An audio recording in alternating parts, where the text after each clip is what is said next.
From Hollywood, it's time now for... Johnny Dollar. This is Robert Ecker, Mr. Parsons' secretary. You telephone this office for an appointment with Mr. Parsons. That's right. I'm an investigator, Mr. Ecker. I was sent here by Eastern Casualty and Trust. We understand David Parsons is missing. I want to talk to Mr. Parsons Sr. about it. Oh. Well, Mr. Parsons Sr. isn't in the office today. He's home ill. This is pretty important, Mr. Ecker. Maybe I better call him at home. Why don't you come to the office? I'll try to arrange to take you out there. I don't want to be a lot of trouble. There'd be more trouble if I didn't.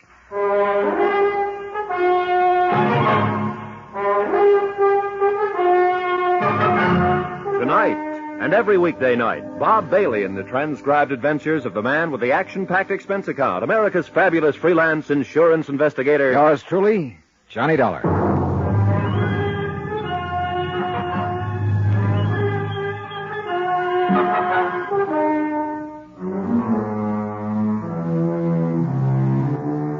Expense account submitted by Special Investigator Johnny Dollar to the Eastern Casualty and Trust Company, number 25 Yardley Boulevard, Boston, Massachusetts. The following is an accounting of expenditures during my investigation of the Callicles matter. Expense account item 1, $200, 5 cents, airfare and incidentals, Hartford to Los Angeles. I arrived at midnight, went straight to the Beverly Hilton, had a good night's sleep, and woke up to an early spring heat wave. By 9 o'clock, I had placed my call to Parsons, Stocks and Bonds. At 10 o'clock, I met Robert Ecker in person. He was a man about my age with a thin face and good clothes. Judging from his office, the job as secretary was a pretty responsible one. I don't quite understand this, Mr. Dollar. What made you think that Mr. Parsons Jr. is missing? Is he around? You mean, is he in town? Yeah, is he in town? Is he around? Can I see him? Well, none of us exactly knows where he is, but he's not what you'd call missing. Well, now, that depends on how you look at it, Mr. Ecker. We understand David Parsons hasn't been seen for 10 days. Is my information wrong? Well, no. What you say is true. You mean you're here to look into the matter? That's about it. May I say something? Sure. When you're speaking of David Parsons in front of his father, Mr. Parsons Sr., I suggest that you don't use that word missing. I'll try to remember that. The connotation might upset him. I'm certain he doesn't regard Mr. Parsons' absence in the missing sense. Maybe you can tell me how he does regard it. I'm afraid I can't. Mr. Parsons Sr. doesn't confide in me. How about David Parsons' wife? Sorry. How about your own opinion? I'd rather keep my opinions to myself, Mr. Dollar. There's nothing personal, but Mr. Parsons Sr. is very adamant about certain matters. In other words, Mr. Parsons Sr. does all of the thinking for publication. So to speak, yes. What concern does the Eastern... Casualty and Trust Company have in this matter? Yes. What is the bonding company's concern? $100,000. It was an automatic write-up on David Parsons, Jr. when he entered the firm. I still don't understand. David Parsons had access to great amounts of money and transferable bonds here. That's where we're responsible, Mr. Ecker. Is that an inference? If it sounds like I'm worried that David Parsons might have walked off with some money or some bonds, it's an inference. That's rather ridiculous, isn't it? I don't know whether it is or not, Mr. Ecker. Well, I regard it that way. Mr. Parsons is worth a considerable amount of money. $1 million would be a conservative estimate of his fortune. His father, of course, is, well, Mr. Parsons Sr. Yes, we're well aware of Mr. Parsons' holding. But sometimes things aren't what they seem. You know what I mean? No, I'm afraid I don't know exactly what you mean, Mr. Dollar. Well, now, take these, for instance. Mr. Dollar. Take these. Just what? Here, these copies of Eastern Casualty's policies on your desk, Mr. Ecker. Now, let's see. You called me about 9. It's a little after 10 now. That gave you an hour to dig them out, study them over, and answer for yourself the exact questions you've been making me answer. Isn't that about it, Mr. Ecker? Yes. Yes, I'd say that's just about it, Mr. Dollar. Robert Ecker drove me out to the Bel Air home of David Parsons Sr. On the way, he spoke of the weather, the situation in Algiers, the trouble he had making reservations for weekends in Palm Springs, and the low fuel consumption of his new Studebaker Golden Hawk. He avoided very carefully any further mention of David Parsons, Jr., the missing son. I put a couple of direct questions to him, which he answered indirectly by referring me to Mr. Parsons, Sr., so I let it go at that. Jenny? Jenny? Somebody must be around. You said your phone. I did. Jenny? Oh, hello. Hello, Robert. Nobody around? No one so far. They must be upstairs. He's been at it today. Called me over here an hour ago. Oh, I'm Mrs. Parsons. I'm Johnny Dollar. How do you do? I beg your pardon. You shouldn't, Robert. It was purposeful. Mrs. Parsons. I'm the one you're not supposed to meet, Mr. Dollar. I'm David's wife. I just received orders from upstairs that this matter will be handled upstairs. Is that so? Oh, yes, that's quite so. My father-in-law feels that he has extraordinary competence in this matter. As in all matters, huh, Robert? We'd better get along, Mr. Dollar. How do you feel? Oh, I feel fine. I mean about your father-in-law handling it. That makes very little difference, Mr. Dollar. It's my husband who's missing, but his son. You're a policeman or a detective, aren't you? In a way, yes. You look like a very charming man, Mr. Dollar. Ecker! Ecker, that you down there? Just a moment, Mr. Parsons. Hurry up! You may have to practice some charm on him. Thank you for the tip, Mrs. Parsons. Not at all. It's nice to have met you. Good morning, Robert. Good morning, Mrs. Parsons. We'd better get up there. Ecker! Robert Ecker led me upstairs into a massive bedroom that could only have been decorated for a massive old man, which is exactly what David Parsons Sr. turned out to be. 6.5 feet tall, I guessed at it, since he was stretched out in bed. He had a pair of coal black eyes and white hair liberally sprinkled with gray.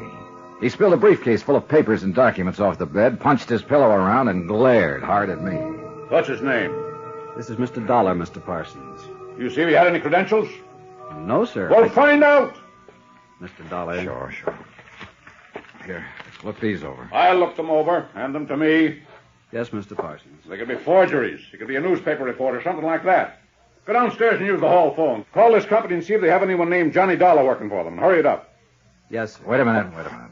Those credentials are genuine. You know it and I know it, Mr. Parsons.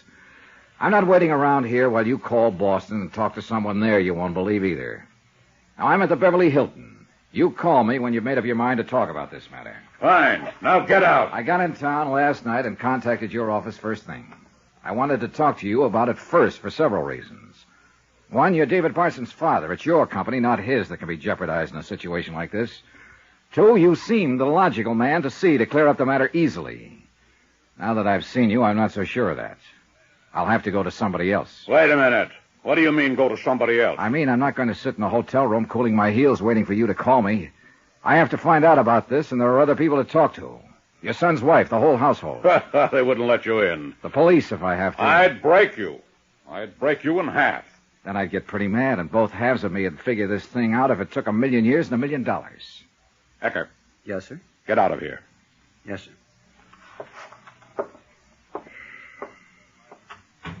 You've got 5 minutes. I've got 5 minutes and 10 minutes and 1 million minutes if I need them. We have a report your son's been missing for 10 days now. One of our brokers reported it. He happened to be one of your son's clients. Missing. All right, where is he? How would I know? I take that to mean you don't know. Do you have any ideas? Of course not. Have you had an audit of your books since he disappeared? What? Have you had an audit? Is there anything missing? Bonds, cash in the company? Ecker! Ecker! Throw this bum out of here and make sure he bounces a couple of times. Mr. Parsons. Throw him out! I've got you by a good 25 pounds, Ecker. Maybe you'd better leave, Mr. Dollar. I think I'll stay. Oh, if I could get out of this bed, I'd do it myself. Ecker! Run along, Mr. Ecker. He'll calm down. I can wait him out. You leave without throwing him out and you're fired. Throw him out! I'll wait for you downstairs, Mr. Dollar. All right. Sit down. What day's today? Friday. It was a week ago Tuesday. David left the house, according to his wife, and that's the last anyone saw him. No word, nothing since then. No police? Of course not, no police. I can hear you. Why? You know why as well as I do. An investment broker missing. What the papers wouldn't do with that? What's been going on? Nothing. We've been waiting to hear from him. No one's done anything? What is there to do that won't bring out the press? Look, I'm not worried about the press. I'm worried about your son, Mr. Parsons. Whatever happened to him has had a 10-day start, and nothing's been done about it. Now, how about the books? What about them? Have you had an audit? Now, look here, you Keep your young... voice down, will you? I ask you a simple question. Have you found anything missing? I haven't looked. Where are you going? Well, if what you say is true, no one's seen or heard of David Parsons for 10 days, then I'm going to get some help. What help? Police. I don't want any police in on this. How much does your responsibility come to? $100,000. I'll post it in cash. You'll what? I'll post that amount of money and assume your liability, if there is a liability. You'll never get a fair offer than that. I don't want this matter to get into the papers. Well? Look, Mr. Parsons, we have assumed liability, and we can't transfer it at this date. It's out of the question. So let's start our planning from there. I met Mrs. Parsons downstairs. I understand she's not supposed to meet me or see me. Now, is that right? Yeah. Well, you better fix up that part of it. That's so? Yeah. Suppose I don't. I'll see her anyhow. Get out of here! He was looking for something to throw when I stepped out the door and walked down the hall to the stairway. At the foot of the stairs, I looked around for Robert Eckert, who wasn't around. I found my hat by the door, and then I ran into Mrs. Parsons again. Mr. Dollar. Yes? What's been decided? What's he going to do about David? Well, it's pretty hard to say what he's going to do about anything. What are you going to do? I was going to drive over to your house this afternoon and ask you to go to the police and make out a missing persons report. If you refused to do that, I was going to the police myself and ask their help. Oh. Do you think that's the thing to do? I mean, a missing person report? Yep, I think that's the thing to do. I'll be home later this afternoon. He might hear it. All right. Say 2 o'clock? Fine. You cool off? Oh, for a second or two. Some museum piece he is. Be careful of him, Mr. Dollar. He'll break your heart. He's your kind. You're his dish of meat. Yeah. I didn't pay much attention to that remark from Robert Eckert. I thought about Svengali and Rasputin and a couple of fellas like that. I didn't think of Parsons Sr. in the same class with them. But I should have guessed it. Eckert's trying to tell me, but I just wouldn't listen.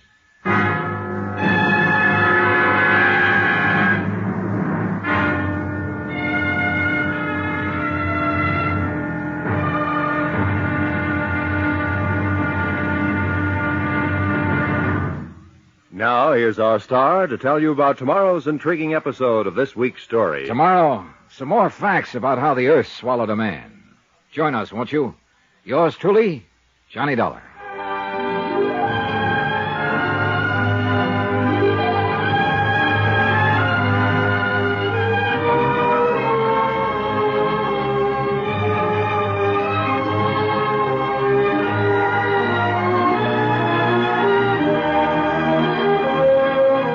Yours truly, Johnny Dollar, starring Bob Bailey, is transcribed in Hollywood. Written by John Dawson, it is produced and directed by Jack Johnstone. Be sure to join us tomorrow night, same time and station, for the next exciting episode of Yours truly, Johnny Dollar. Roy Rowan speaking.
From Hollywood, it's time now for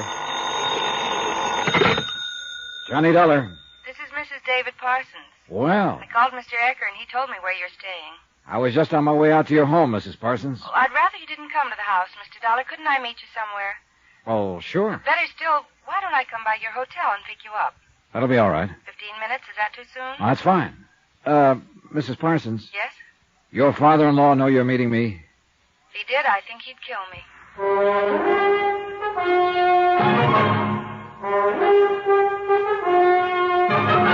Tonight and every weekday night, Bob Bailey in the transcribed adventures of the man with the action-packed expense account, America's fabulous freelance insurance investigator. Yours truly, Johnny Dollar.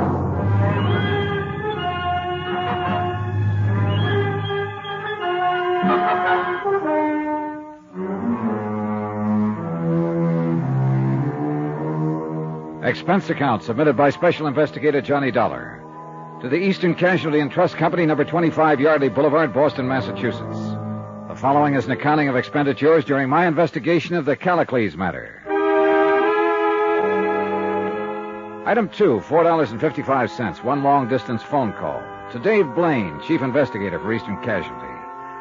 I explained to him that in spite of our information that David Parsons, Jr. had been missing for 10 days, people in Los Angeles connected with him seemed indifferent or irritated by an investigation. I told him how old man Parsons had tried to throw me out 3 times when I got around to suggesting that perhaps his son might have flown the coop with some money in bonds. Blaine told me to keep trying and keep on trying to get to the bottom of it.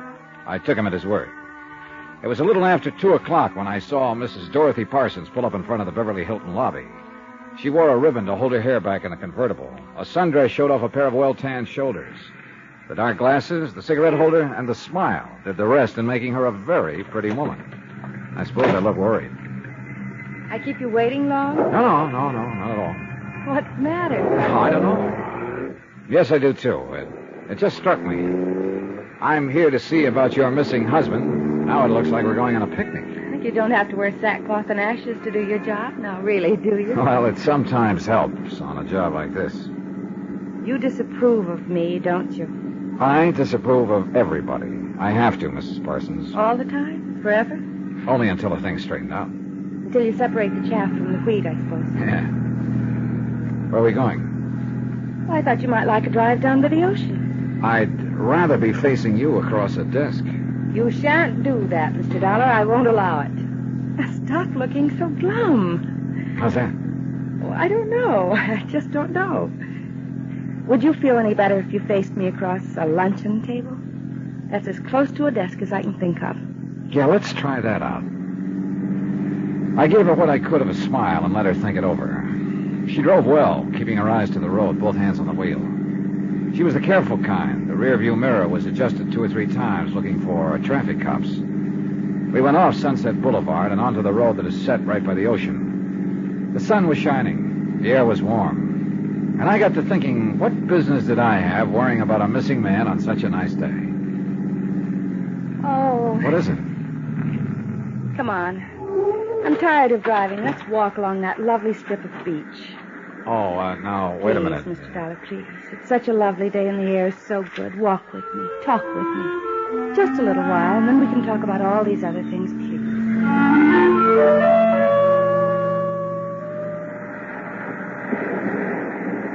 I married David when I was not quite 18.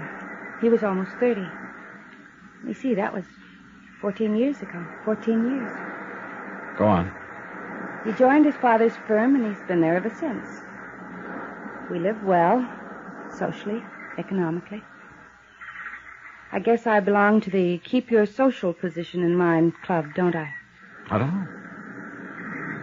What do you think of me?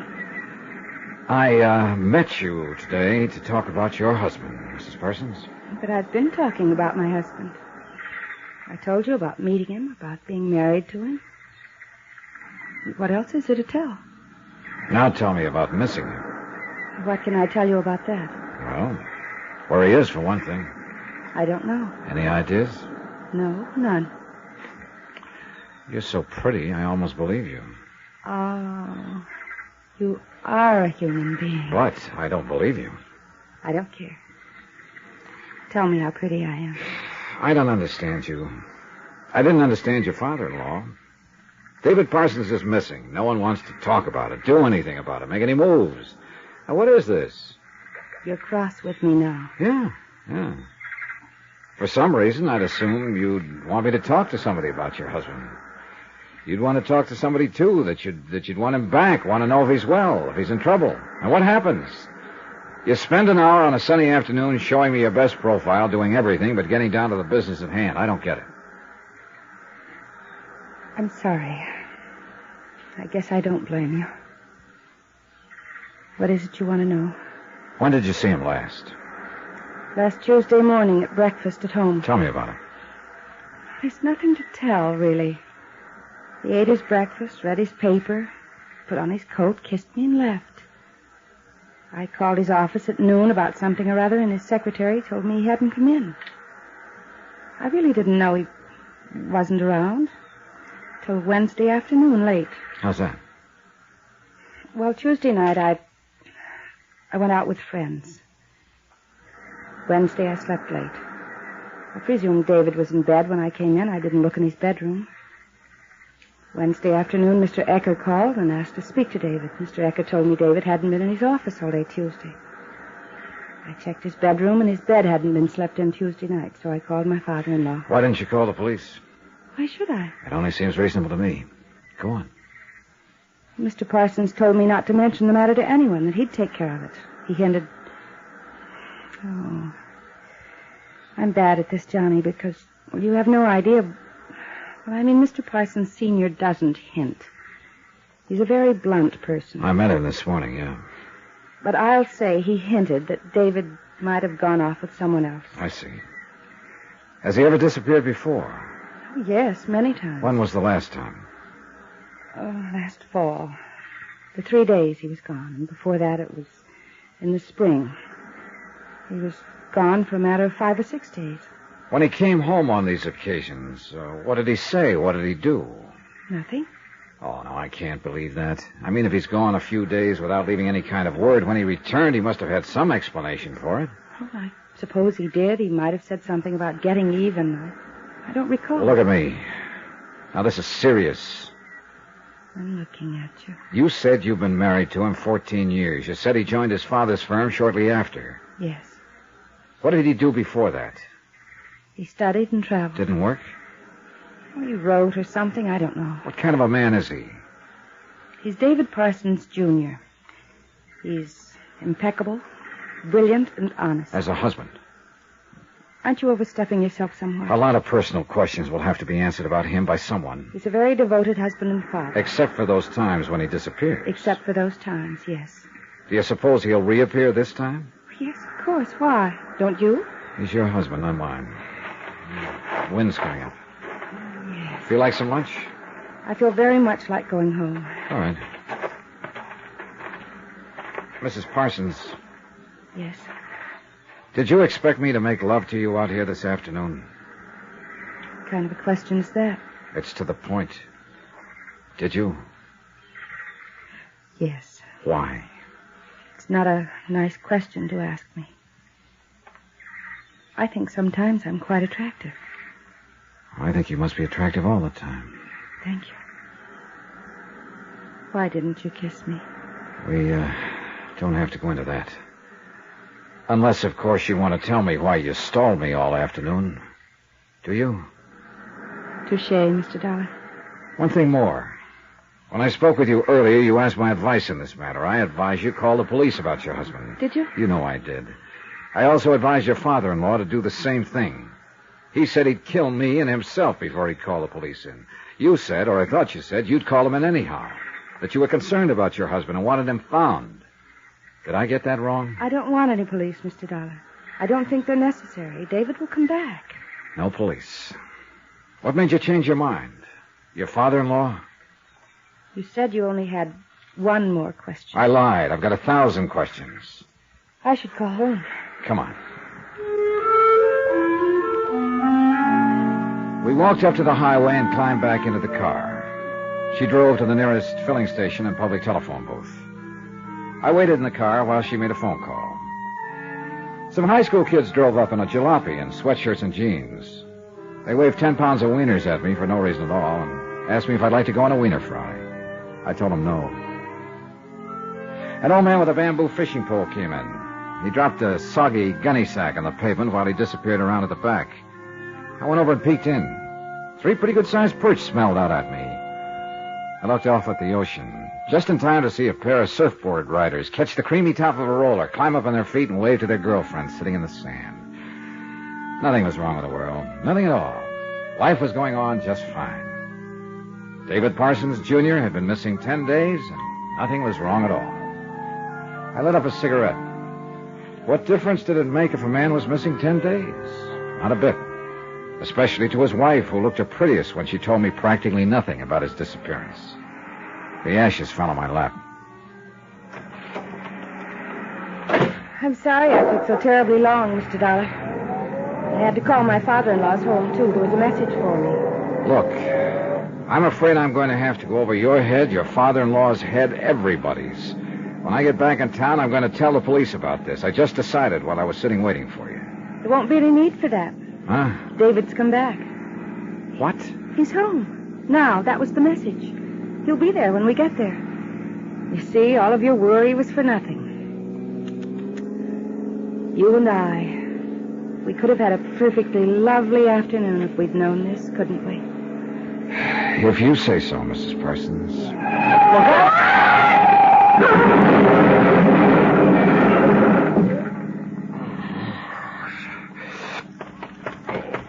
You all right, brother?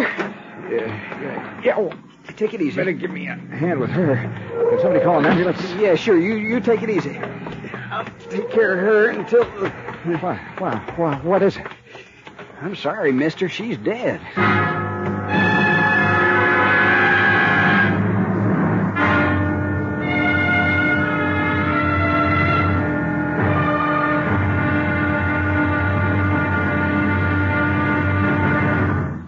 Now, here's our star to tell you about tomorrow's intriguing episode of this week's story. Tomorrow, trouble comes early and stays late. Join us, won't you? Yours truly, Johnny Dollar.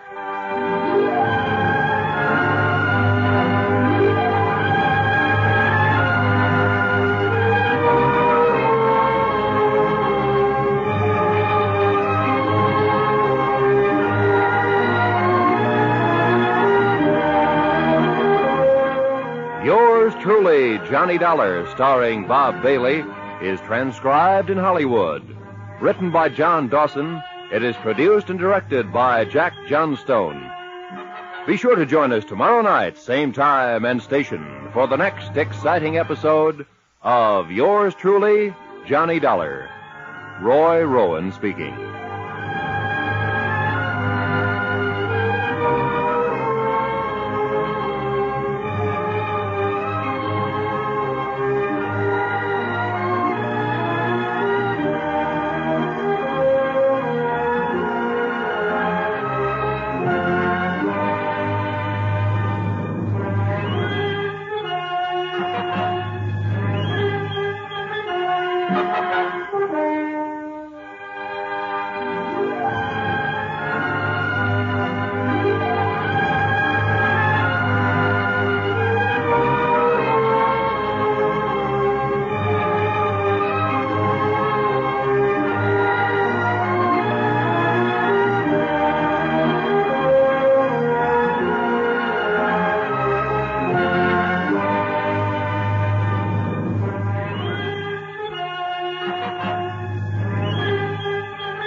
From Hollywood, it's time now for... Johnny Dollar. What are you doing lying around the hospital? This is Dave Blaine, Johnny. Are you here in Los Angeles? No, I'm in Boston still. What happened? I was with Mrs. Parsons this afternoon, trying to find out what happened to her husband. She missed a turn in the road. How is she? Is she all right? She was killed, Dave. Oh, good Lord. Johnny, what can I do to help? Nothing, Dave. Nothing much to do now. Parsons is back, and, well, now he's back, I'll wrap it up. it, pal? She was a pretty nice person, Dave. I saw her die.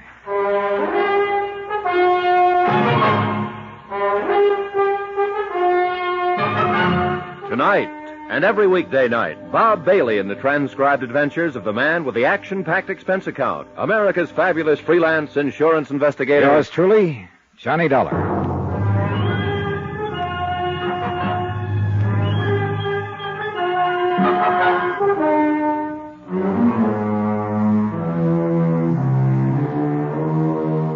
Expense account submitted by Special Investigator Johnny Dollar to the Eastern Casualty and Trust Company, number 25, Yardley Boulevard, Boston, Massachusetts. The following is an accounting of expenditures during my investigation of the Callicles matter. Item 3, 26 cents for a package of cigarettes, which the night nurse at St. John's Hospital bought for me. She also brought in a sedative. That was the last thing I remembered until about 5 o'clock in the morning. Look out! Look out! Look out! Mr. Dollar. Yeah.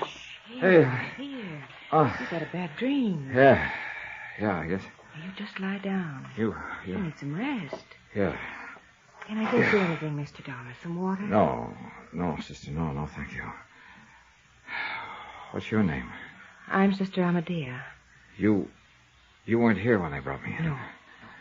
Now you just go back to sleep. Sister, wait. Yes? I'd like to talk to you about it. Of course. You mean the accident? Yes, all of it. I'd feel better. Well, we want you to do that. Certainly. I came to Los Angeles for an insurance company back east. Mm-hmm. We had a report that a big executive in a stock firm out here was missing. I see. A man named David Parsons, junior partner with his father in the stock and bond business. Oh, yes, I've heard of the Parsons family. I talked to a man named Ecker, old Mr. Parsons' secretary. Mm-hmm. Ecker took me out to see the old man. He was pretty nasty. Wouldn't talk much about his son being gone for 10 days. Then I met David Parsons' wife. I told her I thought the matter should go to the police. She agreed with me. But later on this afternoon out by the ocean, she said she expected him to come back. She called the house, and they said David Parsons had come back. Oh. It was a strange afternoon, sister. I mean, we sat in the sand and talked about these things. Mm-hmm. I could have fallen in love with her. Maybe I did. I'll never know. Sister Amadea. Oh, Mr. Dollar, you're more shaken up than you think. Really, you should... I'll never get used to things like this. Shh. Now you just sleep, Mr. Dollar. Go on now, go to sleep. The world becomes very heavy sometimes. Shh. Now just go to sleep.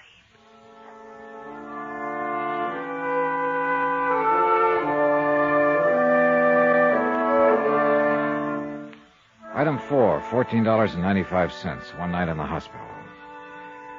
When I got back to the Beverly Hilton, I bought a copy of the morning paper, ordered some lunch, and sat down to read about my accident. An unidentified woman was killed. An unidentified man was slightly injured in a car crash on Sunset Boulevard the afternoon before. No names, no details, no nothing. Strange. But even stranger was the appearance of Robert Ecker, old man Parsons' secretary, at my door. Then I didn't know why his eyes were red-rimmed.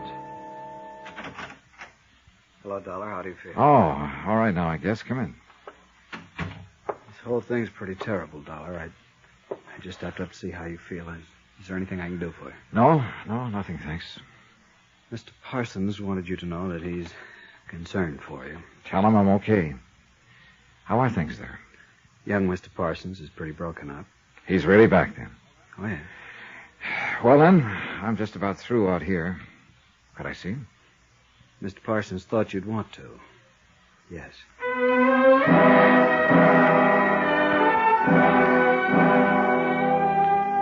Expense account, item 8, $178, airplane ticket, back to Hartford. Item 9, $43, hotel and board for 2 days in Los Angeles. Item 10, $6 cab fare. My plane was scheduled to leave at 9 o'clock that night. I checked out about 4 in the afternoon and went directly to the home of David Sr. He looked a little ashen when I came in, but his temper hadn't improved much. He pointed a crooked finger at me. I've got this to say to you right now, Dollar. If you hadn't insisted on talking to her, she'd be alive today. She wouldn't have been with you driving that car. If she hadn't been forbidden by you to see me, we wouldn't have had to drive around in the car. You have a drink around here? Right there. I didn't come here to argue with you anymore. My job was to find your son. Evidently, he wasn't lost. Ecker told me I could meet him here about this time. You're pretty free with my whiskey. You can afford it. You want one? Oh, I get a jigger before every meal, that's all. Cheers. Well, am I early or what? David will be here any time now. Have any arrangements been made yet? You'll have to ask Ecker about that. I don't know. I'd like to send some flowers, something. That's always the logical gesture.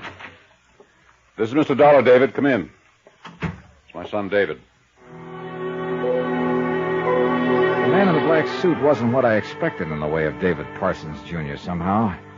He was tall and rangy, almost athletic. He had a good sunburn, a pair of square shoulders. I would have read him for an advertising man or a pro ball player. Certainly not for the investment brokerage business. We shook hands. He smiled wanly and lit up a cigarette. Dad tells me you've been looking for me. That's right, Mr. Parsons. Where have you been all this time? Well, I took a freighter out of Los Angeles and rode it up to Oregon. Just a whim. Wanted to be alone and do some thinking. How come no word? Oh, that's a whim, too. Are you trying to get into my personal life? No. Just curious again. Well, here's some reports I have to make out. If you'd sign them, I'd appreciate it. Go ahead, sign them. Let him go. Sure. I have a pen.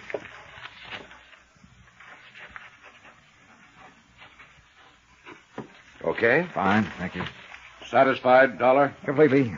What ship did you take up there? Ship? The boat to Oregon. Oh, the Laureen B. Wintermaker Timber Company ship. Oh, sure.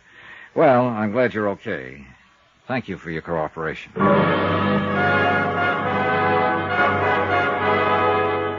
I went back to my hotel, checked in once more, canceled my airline reservations, and put in a call to Robert Ecker.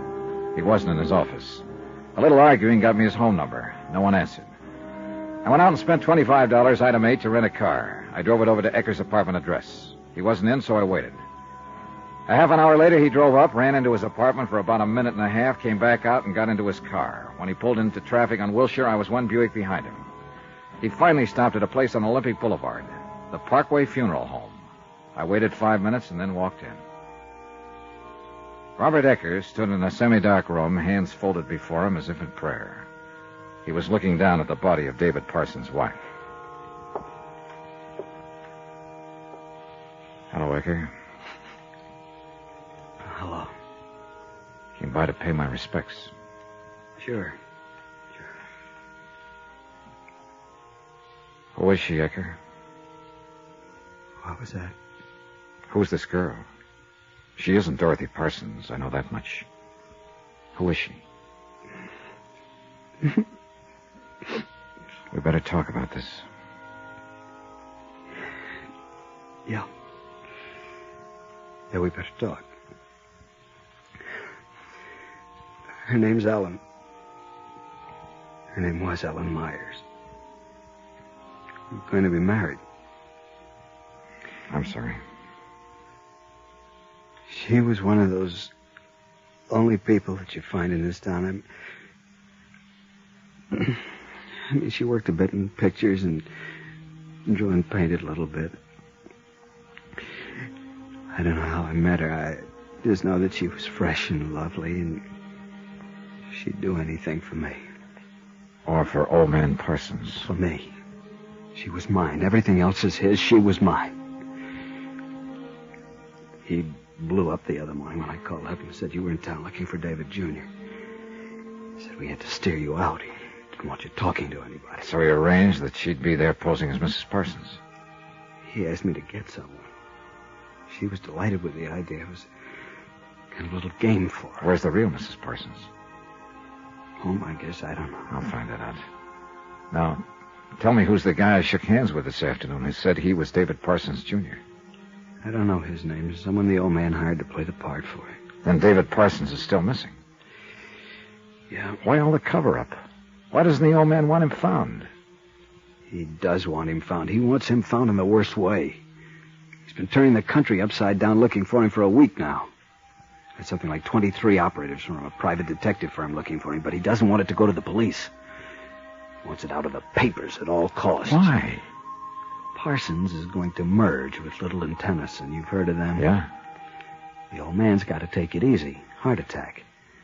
Parsons Jr. will get into the saddle when the merger happens. He'll take over the whole play. That is, of course, with the old man sitting down in Palm Springs dictating orders to him. In other words, old man Parsons wants his figurehead to be on deck, clean and unsullied for the merger. That's it. What do you think happened to Junior? I don't have any idea. What happens to any of us who work for Parsons? We give him lip at first, we get mad at him. In the end, he shakes out all the dignity and honesty you might ever have, and he makes you his own personal robot. Look at me, Dollar. He got me to make my girl play all that out in front of you. Now she's dead, and I'm still a robot for him. Take it easy. Sure. How did you get on to Junior? Well, he didn't look broken up. He was a pretty bad actor. He also gave some wrong answers about being off on a ship and so on. Hey, look, you don't have to say anything about talking to me. Oh, but I will. I'll tell Parsons you pumped it all out of me. Won't worry him a bit. He'll figure out some other way to stop you. I told you once before, Dollar. He'll break your heart.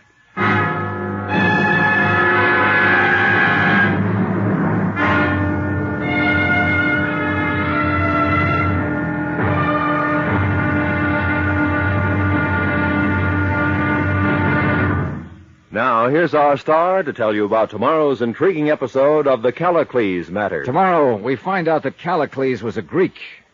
Maybe the greatest one of them all. Join us, won't you? Yours truly, Johnny Dollar.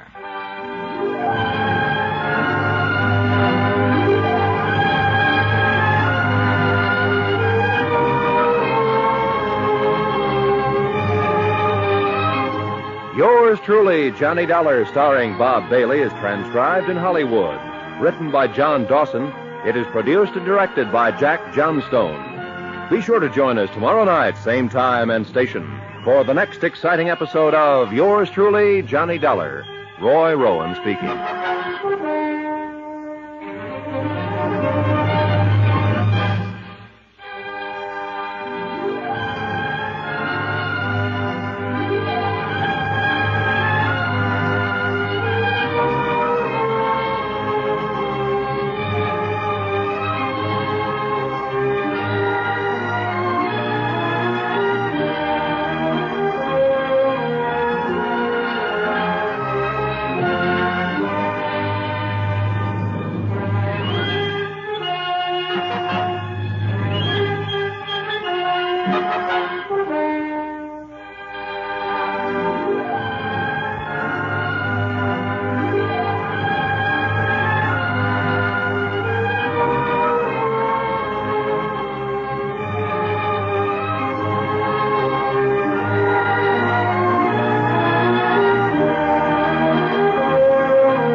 From Hollywood, it's time now for... Johnny Dollar. Ready with your Crestview number, Mr. Dollar. Good. Yeah? Mr. Parsons? Who's this? Johnny Dollar. What are you doing in town? Still looking for your son, Mr. Parsons. You met him yesterday. He's been found. He wasn't lost. So I what? met the man you hired to convince me that he was your son. I know he isn't. Listen, if you're going to make trouble... I will if I have to. I have that guy's signature on 2 papers in my briefcase. It constitutes a witness forgery, no matter how you look at it. I'd be willing to call up a lawyer and see what kind of noise I can make. What do you want? I'll be out to tell you in 20 minutes.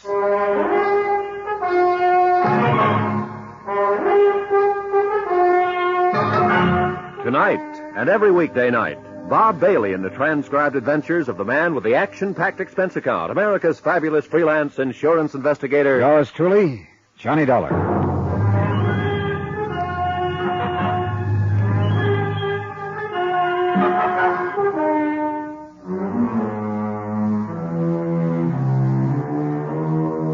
Expense account submitted by Special Investigator Johnny Dollar to the Eastern Casualty and Trust Company, number 25 Yardley Boulevard, Boston, Massachusetts. The following is an accounting of expenditures during my investigation of the Callicles matter. Expense account item 9, $100, legal retainer. I hired an attorney named Robert Watson to arrange for a court order impounding all the records in the Parsons brokerage house. I also turned over to him the forged reports. After that, I drove out to see Parsons, still laid up in bed. Who spilled the beans? You did, mainly. I didn't believe that guy here yesterday afternoon. I didn't believe the woman who was supposed to be his wife. So let it go at that. I'm here to find David Parsons, Jr. Let's stop playing games. Don't get fresh with me, boy. I've crunched many a loud talker just like you. You want me to walk out of here and start jamming up your works right now, or do you want to listen? You've botched up everything so far. Do I handle it, or do we keep on like this? I'm going to kill you when I get on my feet. In the meantime, you're going to lie there and like it.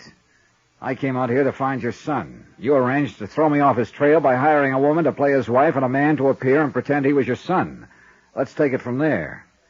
I understand you've had private detectives looking for him all over the country. What agency? Universal Operators. Who's in charge of it there? Man named Underwood. Have they got any leads? Nothing for 12 days. Did he take anything? I don't know. We haven't made an audit. Well, there'll be an audit. I've got the machinery started right now. Who do you think... Shut up and lie down, or you'll bust a blood vessel. Is Mrs. Parsons in town? I sent her down to Palm Springs. All right, it's 10:15 now. If I remember right, there's a plane from Palm Springs about noon. Call her there and tell her I'll be at her house at 2 o'clock. I want to talk to her. Are you giving me orders? I sure am. I want everybody in that household there. 2 o'clock. You arrange it. I'll arrange nothing for you. Now get out of here. Call who you have to call. 2 o'clock, Mr. Parsons. I left him fuming on the phone and drove my rented car downtown to the offices of Universal Operatives Incorporated. Mr. Underwood, the man in charge of finding David Parsons, Jr., shook my hand and told me he could report nothing to me about the case.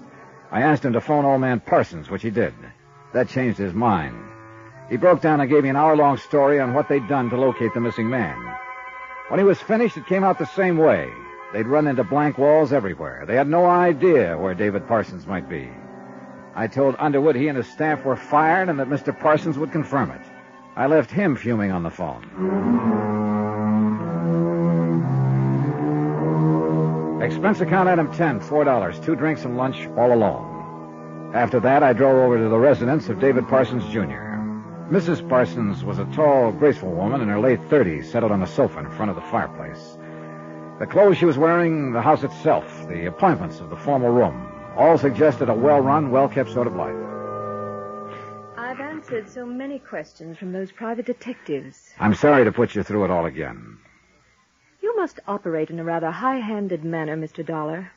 My father-in-law expressly told me the point here is not to let any of this get into the papers. The point here is to find your husband, Mrs. Parsons. He's been missing 12 days now. Well, I suppose I was the last one to see him. It was after dinner. He went upstairs. I didn't see him after that. This would be... The 13th. Yes, it was. Did he sleep here that night? His bed had been slept in, yes. Then he really disappeared sometime on the 14th. I suppose that's accurate. He wasn't in his office that day. Did he take a car? No. But I know the private detectives checked the cab companies He could have flagged one 2 blocks away. How about clothes? Did he pack anything? Not a thing. Money? I don't know. Okay. Can you think of any enemies who might want to harm your husband? Enemies? Oh, dear, no. Think a minute. Well, perhaps in his office, in his business, there's someone. But he never discussed what went on there with me. Mm-hmm. Are you sure? It was a rule. This is our home. That is David's business. We just never talked about what went on in his office at all. How long have you and Mr. Parsons been married? 18 years next July. Have you been getting along? Of course we've been getting along. We've gotten along always. Ever discussed the probability of divorce or anything like that? Certainly not. Can you think of any reason why Mr. Parsons would just walk out and not come back? None whatsoever. Have the people in his office been worried about him? Well, I believe Mr. Ecker's the only one who knows. The others think he's away on a business trip. In other words, the whole thing's been kept quiet. Oh, yes, of course. This merger situation is quite delicate. As you know, Mrs. Parsons, were you very close to him? I beg your pardon. Don't beg my pardon. Just answer the question. Everybody seems to be worried about a merger, not about a man. Did you spend time together, do things together? Oh, of course. We entertained frequently, we traveled, we had common interests. What?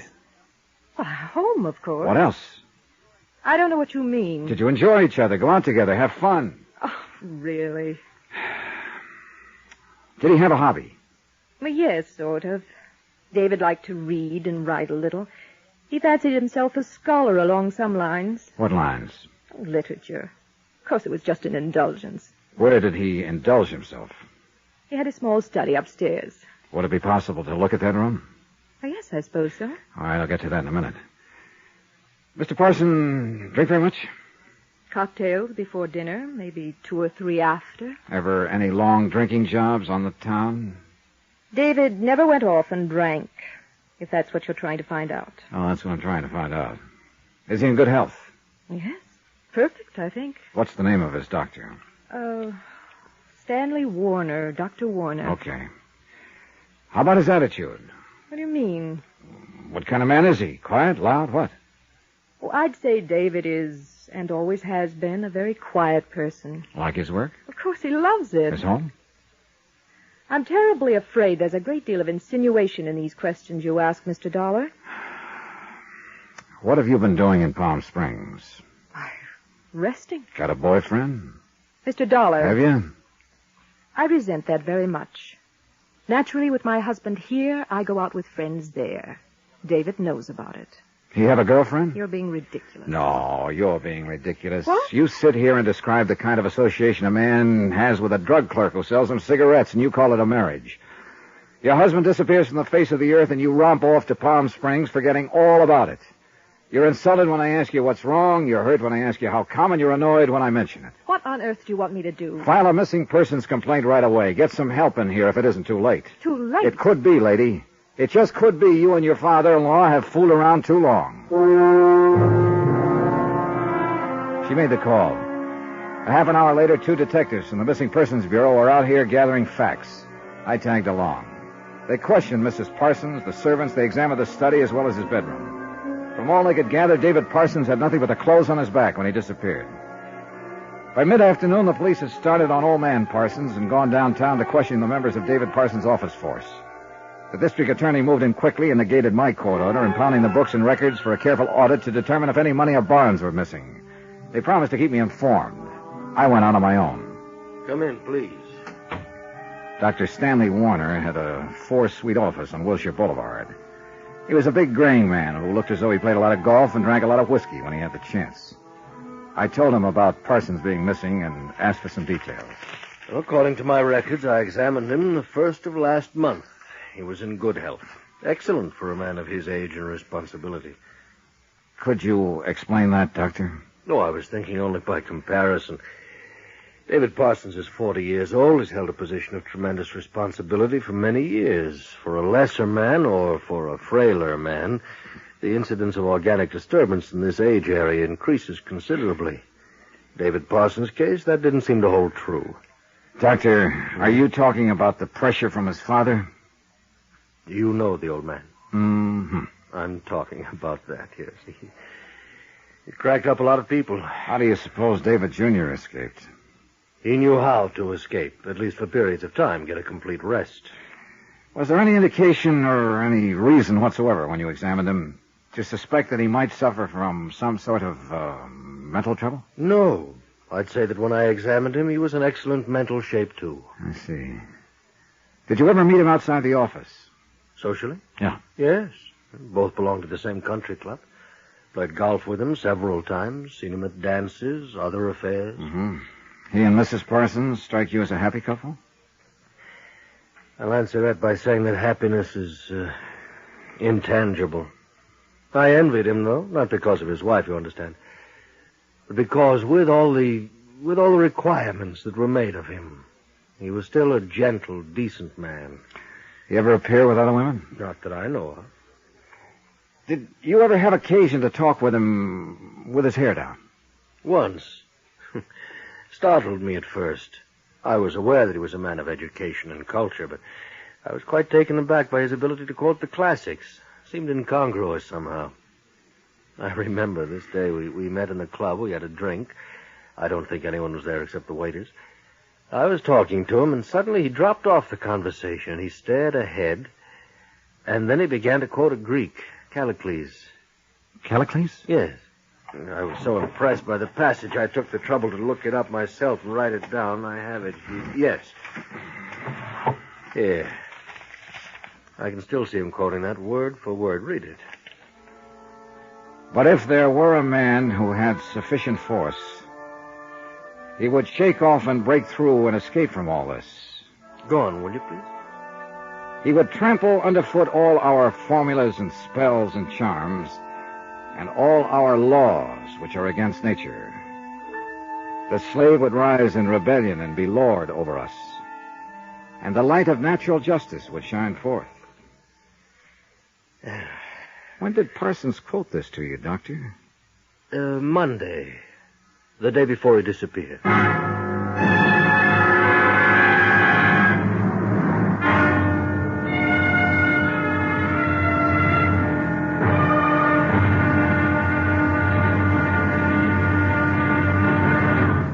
Now, here's our star to tell you about tomorrow's final intriguing episode of this week's story. The answer is with that old Greek who lived 3,000 years ago. Tomorrow we'll find it. Join us, won't you? Yours truly, Johnny Dollar.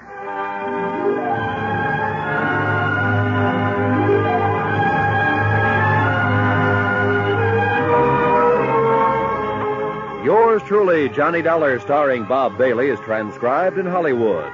Written by John Dawson, it is produced and directed by Jack Johnstone.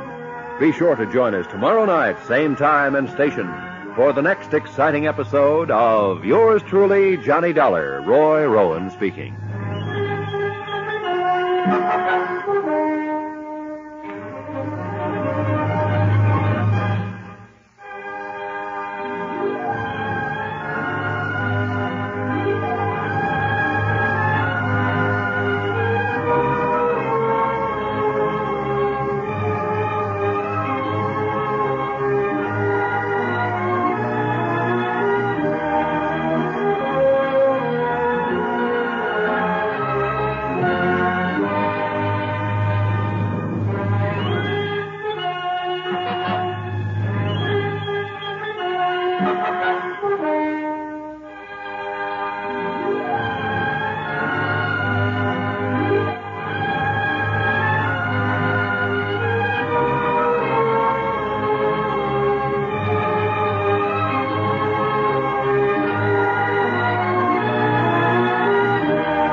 From Hollywood, it's time now for Johnny Dollar. David Parsons. Did you read the morning paper? Yep. It's spread all over them. My son missing. I've had calls from New York all morning long. The business merger's jeopardized, and it's your doing. Anything else to say? When I finish with you and your liability company, there won't be enough left to burn for junk. Mr. Parsons, before you shoot off any more steam, do you want me to give the papers the other half of the story? The one about you arranging for people to impersonate your son and his wife? Are you threatening me? I guess I am. Why, you... Bye.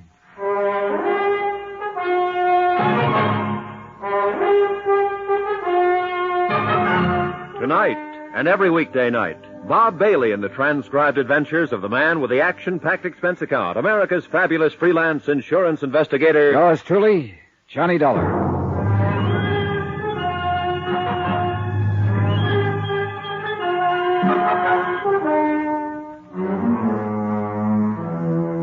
Expense account submitted by Special Investigator Johnny Dollar to the Eastern Casualty and Trust Company, Boston, Massachusetts. The following is an accounting of expenditures during my investigation of the Callicles matter. Item 11, 10 cents, one newspaper. I lied to Parsons about seeing the paper. I hadn't seen it at all. But I could guess what had happened when they got hold of the story that a prominent broker had been missing some 14 days. It was all there, spread over the front page. I waited a couple of hours before I took old man Parsons on again. You think you're pretty smart, don't you? You should have given this matter to the police in the first place. I gave it to a detective agency. And what do you mean by firing them? Oh, they were just spending your money. And you're losing it for me with all this in the paper. I'm still trying to find your son, Mr. Parsons, remember? You aren't going to find him here. Something's come up. Maybe you can explain it. The DA's office impounded the books yesterday. $5,000 was withdrawn from your son's personal account. What do I have to explain about that? Wait. It was taken out the morning he disappeared. Do you have any idea why he'd withdraw a sum of money that size? No. Do you? Sure. Somebody could have been standing in back of him with a gun threatening to blow his head off. He might have had a date to go to a wedding and needed some tip money. What can you add? You're getting mad, Dollar. Go find your answers someplace else. You don't care if he's ever located, do you? Dollar, let me tell you something. My son means that to me. No more. He's never had brains enough or energy enough to do anything by himself. I do everything, always have. The only reason I want him back is to effect the merger with Little and Tennyson. You knew that right away. I suppose so. I just wanted to hear it said to believe it. Well, now you've heard me say it. You know, one reason why I always run the show, Dollar. My face never looks like yours over anything. I got out of there fast. I went downtown with a tall policeman named Jerry Engel to interview a bank teller. I'm Sergeant Engel. This is Mr. Dollar. Oh, yes, you phoned me. It's about Mr. Parsons. You took care of him when he came in here last Tuesday, a week ago, is that right? I handled the withdrawal, yes. We'd like to see the slip on that, please. Yes, I looked it up. I have it ready for you. Have you known Mr. Parsons very long? Well, I don't know him well, really. Look at this picture. This man is the same who signed the withdrawal slip last Tuesday morning? Yes, that's Mr. Parsons. Okay. Tell us what happened. Well, he just came up to the cage and handed me the withdrawal slip, that's all. I see. Weren't you a little surprised when he made out a withdrawal slip for $5,000? That's a lot of money. Well, maybe I was a little surprised, but Mr. Parsons has withdrawn large sums from his personal account several times. I always assumed it was some sort of speculation where he needed cash on hand. When he came up to the cage to you, what exactly did he say? Oh, just good morning or something like that, and then, will you please take care of this? Didn't he stipulate how he wanted the money? Oh, yes, he did say that. I'm sorry. He took it mostly in hundreds and fifties. Any of these bills happen to be recorded? No, Sergeant. Uh-huh. Anything else you can remember about the transaction that might help? Sorry, nothing. Well, maybe. Yeah? Well, you both know the kind of business Mr. Parsons is in. I mean, well, it seems like a hurried sort of business. Always phone calls, rushing, and so on. He was always like that, it seemed to me. He'd come in here, do what he had to do, and rush out. Very brisk, you know. But that morning, he didn't seem in a hurry at all when he left. I mean, I had the distinct feeling that Mr. Parsons didn't particularly care in what direction he went. A recheck with Mrs. Parsons and the house servants established that Parsons had not left the house with the described money bag. The police went to work on that angle, trying to find out where he had purchased it. A supplementary bulletin went out with the news about the bag. The district attorney's men were trying to find out if he was involved with another woman, and if so, who. Parsons was reported to be in Toledo, Detroit, the Virgin Islands, and Boston. All the reports were untrue. Yeah, officer, that's him. That's the guy who was in here that night. You sure? Oh, I'm positive that's his picture. Was he with anybody? No, he was all alone. He sat over there on that stool. How long was he here? Oh, he's here. We closed the joint. Did you happen to see where he went from here? No. And what kind of shape was he in? Drunk? No, he was real sober and quiet. Drank all night, but he seemed to hold the stuff okay. Did you talk to him at all? No, just took his order for drinks. He didn't seem to want to talk to anybody. I see. Did you happen to notice if anybody who was in here went over and talked to him? I think a couple of people tried. You know, you get that sort of thing in a joint like this, but he didn't say much to any of them, so they just left him alone. He just sat alone and drank? No, he was making a phone call all the time. He was here, a long-distance call from the booth over there. He sat at the end of the bar so he could hear the phone ring. How do you know he was making a long-distance call? Well, he handed me a 20 once and asked me to change it to quarters for him. All the quarters I had. About what time was this? Oh, I don't know exactly, but it took him 2 or 3 hours anyway. Do you know if he ever completed his call? He poured a lot of dough into the phone. I guess he did finally. Did he have anything with him while he was here? What do you mean? Was he carrying a little black bag, maybe? No, nothing but his overcoat. Yeah. What? He did say something to me at that. He asked me if I knew Callicles. Callicles? Yes, Sergeant. He was about 3 bourbons along by then. Mean anything? I've heard about that before, Jerry. Callicles was a Greek. Parsons quoted him to his doctor once. Something about a man breaking through and shaking off his chains. A pretty piece of poetry. Poet? I thought he was a bookie. Oh, excuse me. Well, Jerry, one thing for sure. Yeah, what? We know he was alive that night.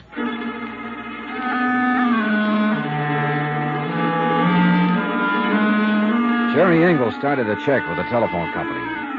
Their records disclosed that David Parsons had placed a call from the pay booth in the bar on the night in question. It had been a person-to-person call to a Kenneth Temple in San Francisco. We tried to place a call to the same number, but there was no answer. We waited another 2 hours trying to complete the call, and the operators were still trying when we drove out to the Parsons residence once more. Mrs. Parsons gave us a cool greeting. I certainly don't appreciate any of this. You're responsible, Mr. Dollar, for all this publicity. We don't have to go into that, Mrs. Parsons. We need your help now. We found out that your husband called a man named Kenneth Temple in San Francisco the night he disappeared. Oh? That name, Kenneth Temple, does it mean anything to you? No, I've never heard it before. Mr. Parsons never mentioned it to you? Well, I can't say for certain, but it's not familiar to me at the moment. Have you ever been to San Francisco? Yes. When? Twice. Going to and coming back from Hawaii 2 years ago. Has Mr. Parsons ever been in San Francisco? He was on the same trip. This name, Temple, maybe it was someone you met while you were there. No, I don't recall meeting anyone there at all. Sergeant. Yes? All this has been quite upsetting, quite nerve-wracking, really. I don't know what progress you people are making, but I do wish it would all be handled soon. Excuse me, please. Sure. This isn't getting us very far. I don't get it. Hello? Who? Oh, yes, operator. Just a moment. It's for you, Sergeant. Oh, thanks. Probably San Francisco operator. Thank you. This is Sergeant Engel. Yes? Oh, hello, Mr. Temple. This is Sergeant Engel, Missing Persons Division, Los Angeles Police. We're trying to locate a man named David Parsons. Huh? All right. He's there now. You're going to put him on. David? Well, let me talk to him. Just a minute. That an extension? Oh, yes. Please. I'll get it. Let me talk. Hold it a minute. Mr. Parsons? I've been pretty worried about you. Yes. Yes, she's all right. She's right here. Okay, Mrs. Parsons. Here, take it. David? How are you? Oh, it's so good to hear your voice, David. When are you coming home? Your father and I have been... I read about it in the papers. Now, I want you to listen to me, Dorothy. Dad's going to ask you, so listen. But... Listen to me. I'm listening, David. Do you remember all the times that I've asked you to talk to me? The times during these years when I've wanted companionship, warmth, a home that was lived in? Each time I asked for these things, you were always too busy, too taken up with things outside my life. Do you remember all that? Oh, yes, David, I remember all that. Well, this is the end of you and me. But your father... It's the end of Father and me, too, Dorothy. You tell him that. He probably won't believe it, but you tell him the merger's all his. He'll have to get another figurehead. Oh, you'd be so angry. Dorothy, what I'm trying to say is his anger doesn't worry me anymore. Oh, what about me? I never worried you. But, David... I'm going away. A long sea voyage with Temple. You don't remember him, but he was a sailor I used to talk to aboard ship when we went to Hawaii. He has a boat now. I'm shipping on it. Well, when will you be back? I won't be back. David! Now, will you put that police officer on? Hello, Mr. Parsons. Who's that? My name's Johnny Dollar. I've been trying to find you for 2 weeks. I'm an insurance investigator. Oh. I found out quite a lot about you. I want to make sure I'm talking to the right man. I won't answer a lot of questions. Just one. It's not even a question. Callicles. Oh. Mean anything? I don't know who you are. I didn't even get your name, but you did find out. If there were a man who had sufficient force, he would shake off and break through and escape from all this. He would trample underfoot all our formulas and spells and charms, and all our laws which are against nature. The slave would rise in rebellion and be lord over us. So far as the police were concerned, there was nothing more to do. So far as the insurance company's concerned, we'll have to sit on a $100,000 bond and hope that David Parsons will return to his life in Los Angeles when he gets whatever it is out of his system. Expense account total, $1,100.59. Remarks? Just Mrs. Parsons, to me.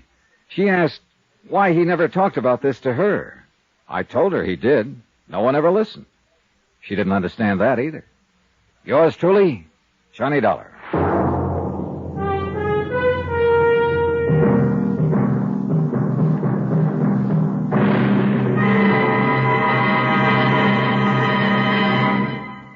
Now, here's our star to tell you about next week's intriguing story. Next week, one of the most heartless, most vicious rackets an insurance investigator ever had to face.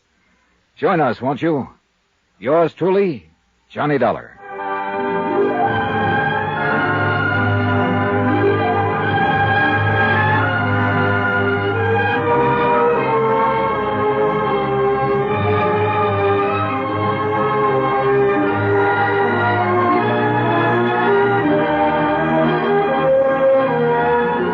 Truly, Johnny Dollar, starring Bob Bailey, is transcribed in Hollywood. Written by John Dawson, it is produced and directed by Jack Johnstone. Heard in this week's cast were Virginia Gregg, Harry Bartell, Lillian Bayef, Will Wright, Gene Bates, Carlton Young, Lawrence Dobkin, Bert Holland, Marvin Miller, and Herb Vigran. Musical supervision by Amerigo Marino. Be sure to join us on Monday night, same time and station, for another exciting story of yours truly, Johnny Dollar. Roy Rowan speaking.